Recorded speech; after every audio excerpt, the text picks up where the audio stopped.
இந்த நடைபெற்று கொண்டிருக்கக்கூடிய ஆர்ப்பாட்டம் ஆணவத்திற்கு எதிரான ஆர்ப்பாட்டம், எதேச்சகாரத்திற்கு எதிரான ஆர்ப்பாட்டம், திமிர் பிடித்தவர்களுக்கு எதிரான ஆர்ப்பாட்டம். ஒரு அமைச்சர் சொல்லுகிறார், நீங்கள் வரி கொடுத்தால் அதற்காக நிதி கேட்பது சரியல்ல, அது அற்பத்தனம் அப்படிங்கிறார். அற்பத்தனங்கிறார் ஒரு மத்திய மந்திரி சொல்கிறது. நீங்கள் வரி கொடுத்துட்டு நிதி கேட்டால் அற்பத்தனம் அப்படிங்கிறார். நம்ம என்ன சொல்கிறோம்னா, நீ இந்த மாதிரி சொல்கிறது அயோக்கியத்தனம்னு நம்ம சொல்கிறோம். அது அற்பத்தனம்னா நீ சொல்கிறது அயோக்கியத்தனம் அப்படிங்கிறோம். அப்புறம் கல்வி மந்திரி, அவருக்காக தான் இந்த ஸ்பெஷல் ஏற்பாடு, இந்த கூட்டம். உண்மையிலே இந்த மாதிரி இந்த கல்வி மந்திரி மாதிரி ஆட்களுக்கெல்லாம் அவர் பேர் தர்மேந்திரா. பேரில் தர்மம் இருக்கும். 2 கண்ணு இல்லாதவனுக்கு அம்மா செந்தாமரக்கண்ணுன்னு பேர் வச்சுருப்பாங்க. அந்த மாதிரி பேர் தர்மேந்திரா. எந்த தர்மமும் கிடையாது. அவர் சொல்கிறார், தமிழ்நாட்டிற்கு 2152 கோடி ரூபாய் நிதி கொடுக்க வேண்டும் என்பது எனக்கு தெரியும், ஆனால் கொடுக்க முடியாது. ஏன்னா நீ இந்தியை ஏற்கலை, நாங்கள் கொண்டு வந்திருக்கிற ஒரு அயோக்கியத்தனமான தேசிய கல்விக் கொள்கையை நீங்கள் தமிழ்நாட்டில் ஏற்கலை, ஆகவே உங்களுக்கு நிதி கொடுக்க முடியாது அப்படிங்கிறார். தமிழ்நாட்டு மக்கள் என்ன கேட்குறான்னா, அந்த தர்மேந்திரா பார்த்து, ஏன்டா இது ஒப்பம் விட்டு பணமாடான்னு கேட்குறாங்க. வேற ஒன்றும் கேட்கல. இது ஒப்பம் விட்டு பணமா? அரசு பணம், எங்களுக்கு வர வேண்டிய பணம். நம்ம கல்வி அமைச்சர் அறிக்கை கொடுத்துருக்காரு, முதலமைச்சர் அறிக்கையெல்லாம் கொடுத்துருக்குறாங்க. எங்களுடைய உரிமையை தான் கேட்குறமே தவிர உன்கிட்ட யாசம்லாம் கேட்கல, பணத்தை கொடுப்பா அப்படின்னா கொடுக்க முடியாது அப்படிங்கிறாரு. இப்படி கொடுக்க முடியாதுன்னு சொல்கிறது மட்டுமல்ல, சட்டத்தில் இடம் இல்லைங்கிறாரு. அதுதான் பைத்தியகரத்தனமாக இருக்குது. எந்த அரசியலமைப்பு சட்டத்தில் மும்மொழியை ஏற்காத மாநிலங்களுக்கு நிதி கொடுக்கக்கூடாது என்று எந்த அரசியலமைப்பு சட்டத்தில் இருக்குதுன்னு தெரியல. ஒன்று சட்டத்தை ஒழுங்காக படிச்சுட்டாது பேசணும். சட்டத்தையே படிக்காமல் இவன் சொல்கிறதெல்லாம் சட்டம், நான் சொல்கிறதெல்லாம் சட்டம், அதெல்லாம் நீங்கள் ஏற்றுக்கொள்ளணும் அப்படின்னா தமிழ்நாட்டு மக்கள் என்ன முட்டாள்கள் என்று கருதுகிறார்களா என்று தெரியவில்லை. ஏற்கனவே பேசினவங்களாம் சொன்னாங்க, 1965ஆம் ஆண்டு பாரதிய ஜனதா கட்சிக்கு தெரியாது, மோடிக்கு தெரியாது, தர்மேந்திராவுக்கு தெரியாது, அந்த கட்சிக்கே தெரியாது, அந்த அமைச்சர்களுக்கு தெரியாது 1965ஆம் ஆண்டு என்ன நடைபெற்றது என்பது தெரியாது. அன்றைக்கு இந்தி வலுக்கட்டாயமாக திணிக்கப்பட்டது. நாடு பூரா காங்கிரஸ் ஆண்ட காலம் அது. தமிழ்நாட்டிலும் அப்பொழுது காங்கிரஸ் கட்சி தான் ஆட்சி இருந்தது. மரியாதைக்குரிய பக்தவச்சலம் அவர்கள் முதலமைச்சராக இருந்தார்கள்.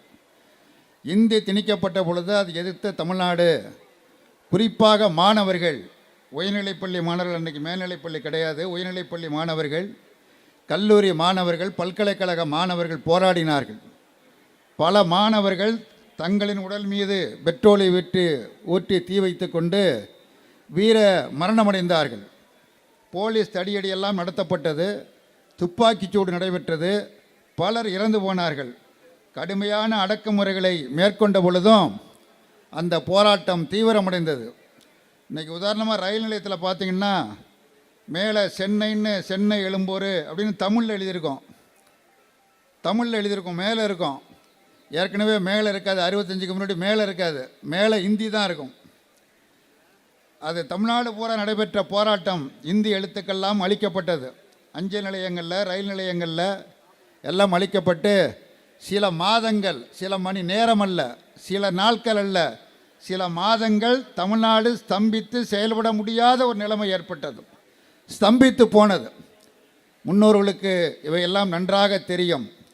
அன்றைக்கு ஒன்றியத்தில் பிரதமராக இருந்த ஜவஹர்லால் நேரு அவர்கள் ஒரு ஜனநாயகத்தில் நம்பிக்கை உடையவர் என்கிற முறையில் தமிழ்நாட்டு மக்களுடைய, மாணவருடைய போராட்டத்திற்கு மதிப்பளித்து, அவருடைய உணர்வுகளுக்கு மதிப்பளித்து, இந்தி பேசாத மாநிலங்களில் விரும்புகிற வரையில் இந்தி திணிக்கப்பட மாட்டாது என்கிற உறுதிமொழி அளித்தார். அதற்கு பிறகுதான் அந்த போராட்டம் நின்றது. இதுதான் வரலாறு. இன்றைக்கு ஒன்றியத்தில் இருக்கக்கூடிய பிரதமர் மோடி ஆகட்டும் அல்லது அவருடைய சகாக்கள் ஆகட்டும், அவர் பிரதமர்லாம் கிடையாது, அவர் வந்து மன்னர். நரேந்திர மோடி வந்து நாட்டினுடைய மன்னர். அவர் அவங்க மந்திரியெல்லாம் எல்லோரும் மன்னர்களை தான் நினச்சிக்கிட்டு இருக்கிறாங்க. மன்னர்கள் போல தான் பேசிக்கொண்டு இருக்கிறார்கள். ஜனநாயகத்திற்கு புறம்பான முறையில் பேசிக்கொண்டு இருக்கிறார்கள். மன்னர்கள் போல ஒரு எதேச்சகரமாக சர்வதிகாரமாக பாசிசத்தன்மையோடு பேசிக்கொண்டு இருக்கிறார்கள். அதை எதிர்த்துத்தான் இன்றைக்கு இந்த மாபெரும் ஆர்ப்பாட்டம் இங்கே நடைபெற்று கொண்டு இருக்கிறது. பல்லாயிரக்கணக்கான மக்கள் இங்கே கலந்து கொண்டிருக்கிறார்கள். தாய்மார்களும் பெரியவர்களும் இளைஞர்களும் கலந்து கொண்டிருக்கிறார்கள். நேற்றையிலிருந்து தமிழ்நாடு முழுவதும் மாணவர்கள் ஆங்காங்கே போராட்டங்களை நடத்தி கொண்டிருக்கிறார்கள். கல்லூரிகளில் உயர்நிலைப் பள்ளிகளிலே வேலைநிறுத்தம் செய்து அந்த போராட்டம் நடைபெற்று கொண்டு இருக்கிறது என்பதை நாம் கவனத்தில் கொள்ள வேண்டும். இங்கே அண்ணாமலையை பற்றி சொன்னாங்க. அவர் சொல்கிறாரு இருமொழி கொள்கை என்பது காலாவதியாகிவிட்டது என்று அவர் சொல்லுகிறார். அவரை பற்றி உங்களுக்கு தெரியும்.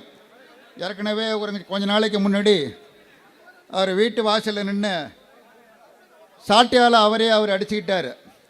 அவர் சாட்டையால் அடிச்சுக்கிட்ட உள்ளது காலில் சலங்கையும் கட்டிக்கிட்டு ஒரு துண்டை விரிச்சிருந்தானே நல்ல நிதி வசூலாவது நடந்திருக்கும், பணம் வசூலாவது நடந்திருக்குதும். அவர் சொல்கிறார் இருமொழி கொள்கை காலாவதி ஆகிவிட்டது. அண்ணாமலை அவர்களே, நீங்கள் காலாவதி ஆகிவிட்டீர்கள். அதான் உண்மை. தமிழ்நாட்டில் அண்ணாமலையை தவிர்த்து பாரதிய ஜனதா கட்சியை தவிர்த்து மற்ற அத்தனை அரசியல் கட்சிகளும், இங்கே இருக்கிற கட்சிகள் மட்டுமல்ல, மற்ற கட்சிகள் அத்தனை கட்சிகளும் இந்த இந்தி திணிப்பை ஏற்க மாட்டோம், தேசிய கல்விக் கொள்கை ஏற்க மாட்டோம் என்று எல்லோரும் அறிக்கை வெளியிட்டிருக்கிறார்கள், கண்டனத்தை தெரிவித்திருக்கிறார்கள். ஒட்டுமொத்தமாக தமிழ்நாடு ஒன்றிய அமைச்சருடைய அடாவடித்தனமான பேச்சிற்கு தனது கண்டனத்தை பதிவு செய்திருக்கிறது. இன்றைக்கு அறிவிக்கப்பட்டிருக்கிற போராட்டம் ஆர்ப்பாட்டம் என்பது முதற்கட்ட ஆர்ப்பாட்டம் என்றுதான் அறிவிக்கப்பட்டிருக்கிறது என்பதை நாம் எல்லோரும் கவனத்தில் கொள்ள வேண்டும். ஆகவே ஒன்றிய அமைச்சர் இப்படி சொல்லியதற்காக நாட்டு மக்களிடம், தமிழ்நாட்டு மக்களிடம் பகிரங்கமாக அவர் மன்னிப்பு கேட்க வேண்டும். இந்த தேசிய கல்விக் கொள்கை என்கிற பெயரால் 3ஆம் வகுப்பில் ஒரு தேர்வு, 5ஆம் வகுப்பு ஒரு தேர்வு, 8ஆம் வகுப்பில் ஒரு தேர்வு, அப்புறம் 10ஆம் வகுப்பில் ஒரு தேர்வு, அப்புறம் 12ஆம் வகுப்பில் ஒரு தேர்வு, அப்புறம் 12ஆம் வகுப்பில் பாஸ் பண்ணாலும் பிறகு ஒரு பொது தேர்வு என்ற அந்த தேசிய கல்விக் கொள்கையை தமிழ்நாட்டு மக்கள், தமிழ்நாடு அரசாங்கம் நிராகரிக்கிறது. அதை ஏற்க முடியாது. அதனுடைய நோக்கம் என்னவென்று சொன்னால், தமிழ்நாட்டில் இருக்கக்கூடிய மாணவர்கள் கல்வியை தொடரக்கூடாது என்பதுதான். இங்கே கல்வி அமைச்சர் இருக்கிறார். 8ஆம் வகுப்பு வரை தேர்வு உண்டு, ஆனால் பாஸ் ஃபெயில் என்பது கிடையாது. தமிழ்நாட்டில் 8ஆம் வகுப்பு வரை தேர்வு உண்டு. காலாண்டு தேர்வு, அரையாண்டு தேர்வு, முழு ஆண்டு தேர்வு உண்டு. ஆனால் பாஸ் ஃபெயில் என்பது கிடையாது. எதற்காக அந்த முறையை நாம் இங்கே பின்பற்றுகிறோம் என்று சொன்னால், இளம் வயசிலேயே பச்சிளம் குழந்தைகளை பெயிலாக போயிட்டோம் என்கிற அந்த தாழ்வு மனப்பான்மை வந்துவிடக்கூடாது என்கிற நோக்கத்தோடு இதை நாம் இங்கே அமுல்படுத்தி கொண்டு இருக்கிறோம். ஆனால் மோடி சர்க்கார் சொல்லுகிற அந்த தேசிய கல்விக் கொள்கை என்ன சொல்கிறது என்று சொன்னால், குழந்தைங்க 3 வயசில் பள்ளிக்கூடத்தில் சேர்க்கணும். 3ஆவது வகுப்பில் ஒரு பொதுத் தேர்வு நடத்துவாங்களாம், அதில் பாஸ் பண்ணால் தான் 4ஆவதுக்கு போகலாம். அப்புறம் 5ஆவில் ஒரு பொதுத் தேர்வு, அதில் பாஸ் பண்ணால் தான் 6ஆவதுக்கு போகலாம். அப்புறம் 8ஆம் வகுப்பில் ஒரு பொதுத் தேர்வு, அதில் பாஸ் பண்ணால் தான் 9ஆவதுக்கு போகலாம். அப்புறம் 10ஆம் வகுப்பில் ஒரு பொதுத் தேர்வு, அதில் பாஸ் பண்ணால் தான் 11ஆவதுக்கு போகலாம், 11, 12க்கு போகலாம். 12ஆம் வகுப்பில் தேர்வானால் கல்லூரி செல்ல வேண்டும் என்றால் மீண்டும் ஒரு பொதுத் தேர்வு. அப்படின்னா நோக்கம் என்ன? நம்மை போன்ற குடும்பங்களை சார்ந்த பிள்ளைகள் படிக்கக்கூடாது, தொடரக்கூடாது, கல்வியை தொடரக்கூடாது, பாதியிலேயே விட்டு செல்ல வேண்டும் என்கிற நயவஞ்சகமான கொள்கை இந்த கொள்கை. ஆகவே தான் இந்த கொள்கையை நாம் நிராகரிக்கிறோம். அந்த கொள்கைகளை எதிர்த்து இன்றைக்கு முதற்கட்டமான இந்த ஆர்ப்பாட்டத்தை நாம் பல்லாயிரக்கணக்கில் திரண்டு ஒன்றிய அரசாங்கத்திற்கு எச்சரிக்கை விடுக்கிறோம். நீங்கள் தொடர்வீர்களேயானால் நாங்களும் தொடருவோம். நன்றி, வணக்கம்.